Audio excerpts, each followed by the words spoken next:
Last week, we were discussing comic book director James Gunn and his triumphant, if not tumultuous, journey as a director.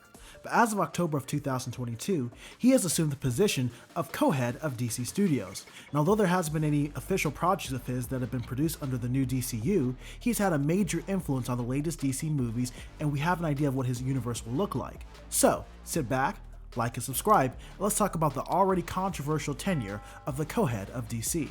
Now, before I criticize James Gunn and his decisions, I want to be fair to Gunn and the situation he walked into. It was quite the crap show. The first thing he needed to set straight was his DC cast. There were already 4 DC movies scheduled to release in 2023. Shazam 2, Fury of the Gods, The Flash, Blue Beetle, and the Aquaman sequel, The Lost Kingdom. These DC movies were delayed so many times that some of us didn't even believe that they would ever come out. The Flash had very unique challenges with its troubled star Ezra Miller going on a crime spree, and Warner Brothers had just canceled the maligned Batgirl movie. Black Adam, starring Dwayne "The Rock" Johnson, had a middling reception in October with about $393 million at the box office. During this time, Dwayne "The Rock" and his agent Danny Garcia were running a victory lap over the fact that they had brought back this generation's Superman, Henry Cavill, in a post-credits scene at the end of the movie. Black Adam, we should talk. It seemed as though going forward, this era of the DCEU was going to center around Cavill's Kal-El and Johnson's Black Adam. Cavill said that he was looking forward to having a conversation with James Gunn on how the DCEU would move forward. I guess it was assumed, especially with more movies on the way, that Gunn and Safran would continue with the current continuity, but just with a more streamlined approach.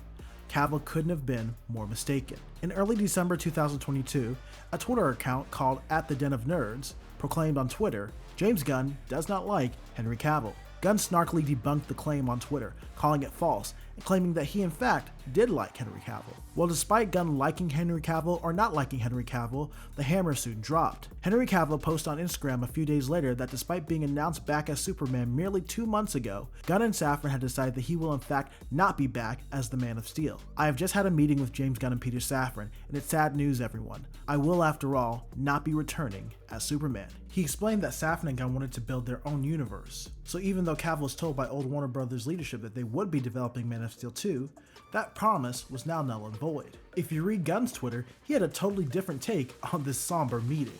Gunn said that the meeting went great and that Cavill and him discussed potential ways to work together in the future. This would become a theme for James Gunn, and whether it's him or Safran, this began a pattern of actors and actresses having discussions about their future with James Gunn and coming away with a very different understanding of their standing with DC than Gunn had intended. Cavill was the first casualty of the Gunn and Safran overhaul. Cavill's buddy Dwayne "The Rock" Johnson was similarly thrown out unceremoniously. And although The Rock was gracious, DC Studios continued to throw potshots at him through the trades, blaming him for the failure of Black Adam and Shazam Fury of the Gods later on. Online DC fans were furious and they were sure that a full reboot was underway. A fan on Twitter asked Gunn what was to become of Batfleck, and Gunn hinted that his time as the Dark Knight was over, but he did want Ben to direct. It is strange that an executive with his power would be so open about talks behind closed doors.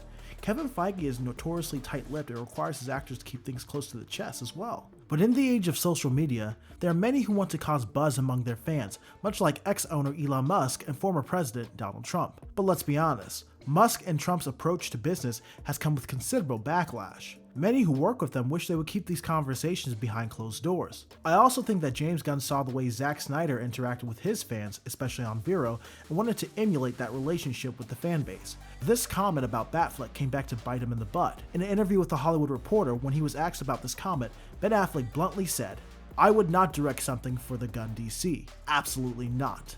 I have nothing against James Gunn. Nice guy. Sure, he's going to do a great job. I just wouldn't want to go in and direct in the way they're doing that. I'm not interested in that at all." Batfleck had spoken. Not this time. Maybe some other time. And despite being poised to make appearances in The Flash and Aquaman, he was out. Gal Gadot standing as Wonder Woman was in an even worse state if that was even possible. In December of 2022, it was announced that Patty Jenkins would not be involved in the third Wonder Woman movie. Although Patty undoubtedly knocked it out the park with Wonder Woman 2017, Wonder Woman 1984 is probably the worst movie DC has put out to date. And when Jenkins submitted her script for the trilogy finale, James Gunn and Warner Brothers executives weren't too keen on developing her vision of the movie. What actually happened, no one will know. But Patty was under the impression that she could not make it happen no matter what, and Warner Brothers claims that they gave her the option to redo the script and she balked at it. But however it happened, Patty Jenkins was out and Gal was dirtied by the drama.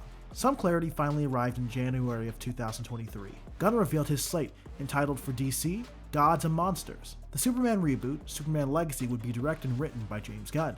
But curiously, even though he was going to get a new Superman, Gunn decided not to go for a full, extended reboot. Gunn wanted to do a soft reboot of the DCEU, meaning that some characters of the Snyderverse and the old DCEU would be back, and some others would be recast or origins modified. Some characters he straight up said were coming back, like Viola Davis's Amanda Waller, and she was given a series in the new DCU. Others had question marks. Maybe Jason Momoa comes over as Aquaman, or maybe he's Lobo. And in regards to Wonder Woman, Gunn said that Gal was game for whatever they had to do. He didn't offer specifics, but he did indicate that Wonder Woman would return in some capacity. The unveiling of the DCU was met with mixed reactions. On the first hand, it was great to see that the DCEU finally had a definitive curator and a direction. DC fans for years had no idea where the universe was going, so that part was a relief. But there was a couple of things that were kind of worrisome about this development. The first problem was that this was not the hard reboot that fans expected. Gunn was kind of trying to have it both ways by fleshing out the characters he didn't care for and keeping his own personal favorites like the characters he worked with on The Suicide Squad and Peacemaker.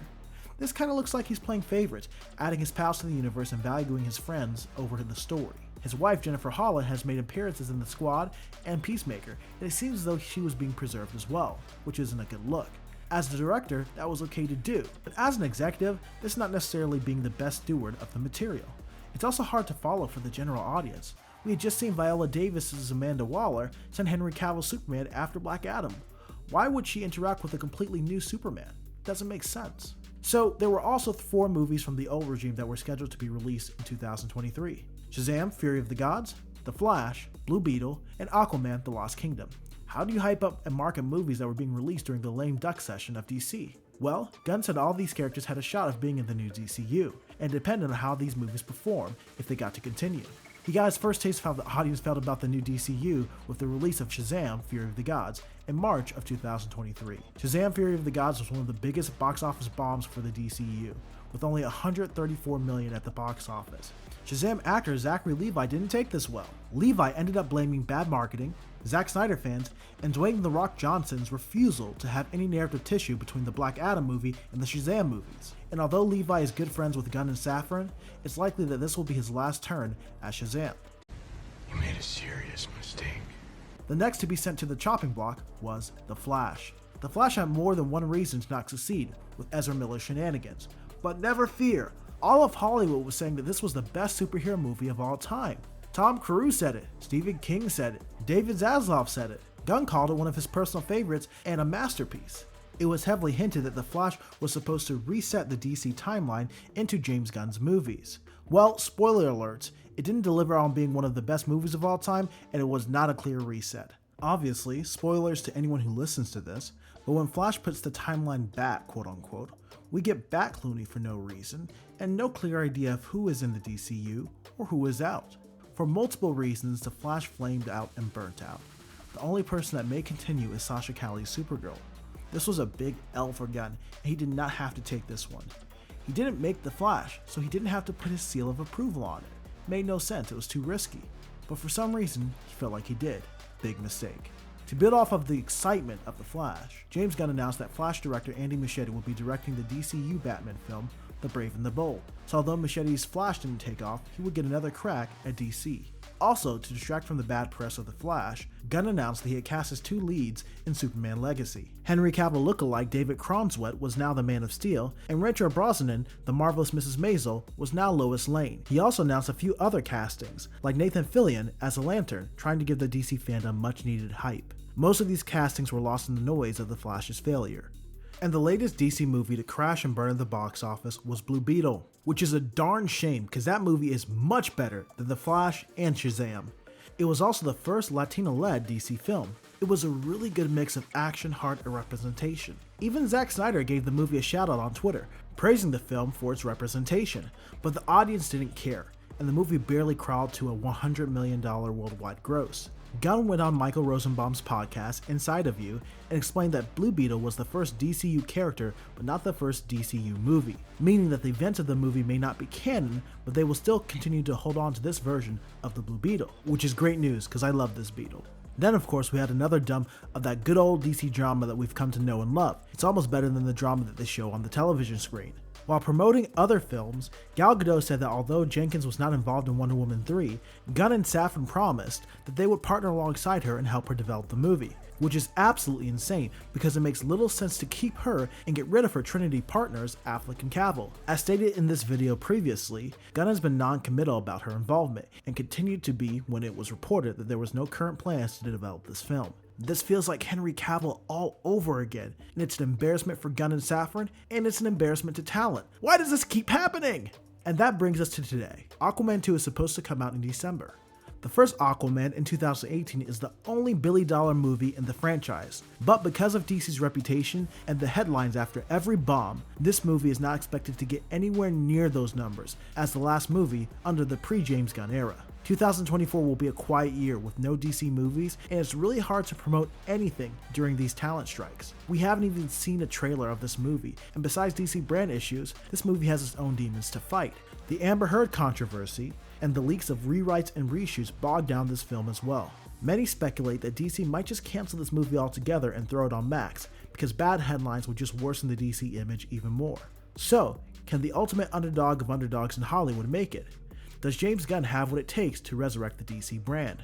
Many would say that I am being too harsh on Gunn, and these movies released recently aren't officially his, even though he did give notes on those films. But it was his and Safran's decision to so abruptly change course. A more gradual reboot would have probably been a better move, but he was confident that he could do it. Even though he did not announce the return of Henry Cavill himself, Cavill's return was still a promise that the studio made to fans. That broken promise joins the long list of broken promises DC has made to its fan base. These box office failures in the era of superhero fatigue have dirtied up their studio's reputation, and Superman Legacy will still carry the sins of these former films and the former studio heads. There's also the confusion of a soft reboot. I mean, if you're going to reboot the DC universe, you just need to go full hog, a full reboot. And if he's doing this just to hold on to characters he created from Peacemaker and Suicide Squad, rather than for the sake of the story, this will show and it will backfire. It also seems to show favoritism, carrying over your friends and your wife in their roles, but flushing the roles of those who you don't have a relationship with. If Gunn succeeds, he needs to give a clear vision as to who is in the DCU and who is out. No more Goodell,